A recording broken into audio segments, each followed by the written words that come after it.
बाज़ दफ़ा नहीं माफ होता यार। मैं अक्सर व बेशतर ये बात किया करता हूँ और ये बात कहता हूँ कि आप माफ कर दिया करें। बदला लेने का सबसे बड़ा तरीका ये है कि आप माफ कर दें। लेकिन कुछ तकलीफें ऐसी होती हैं जो इंसान अपने सीने से लगाए रखना चाहता है। कुछ दुख ऐसे होते हैं जो इंसान चाहता है कि उसके सीने में मौजूद रहें, उसके दिल में धड़कन की तरह मौजूद रहें। यानी एक शख्स को जैसे आपने दिन रात सोचा होता है, एक शख्स को जैसे आपने मिलने के लिए जाने क्या क्या किया होता है, जैसे आपने पाने के लिए जाने क्या क्या खोया होता है। वो शख्स जब सामने होता है तो वो फिर आपका नहीं होता, या सामने हो तो आपका होता है और आंख से ओझल हो जाए तो फिर आपका नहीं होता। एक ऐसा अजीब दुख होता है कि वो अपने हुस्न को आप पर निछावर करता फिरे लेकिन मोहब्बतें कहीं और निछावर करें। एक ऐसा अजीब दुख है कि वो आपके लिए जानो माल लगाता फिरे लेकिन दिल ना लगाए।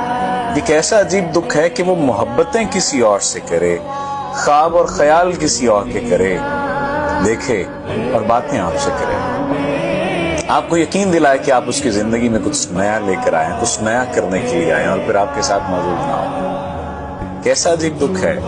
कुछ दुख मुझे लगता है कि इंसान के अंदर मौजूद होते हैं और वो अपनी ही सजा अपने आप को दे रहा होता है। वो ये समझता है कि वो दूसरे को माफ नहीं करेगा।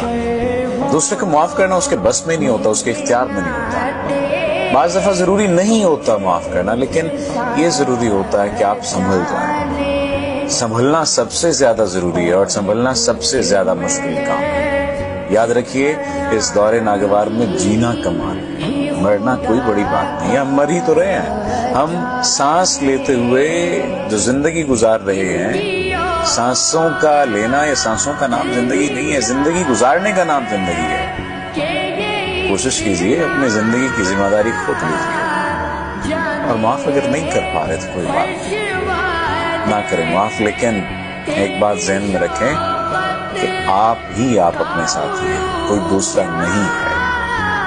और अगर कोई दूसरा होगा भी तो उसका कोई ना कोई मतलब वाबस्ता होगा आपसे।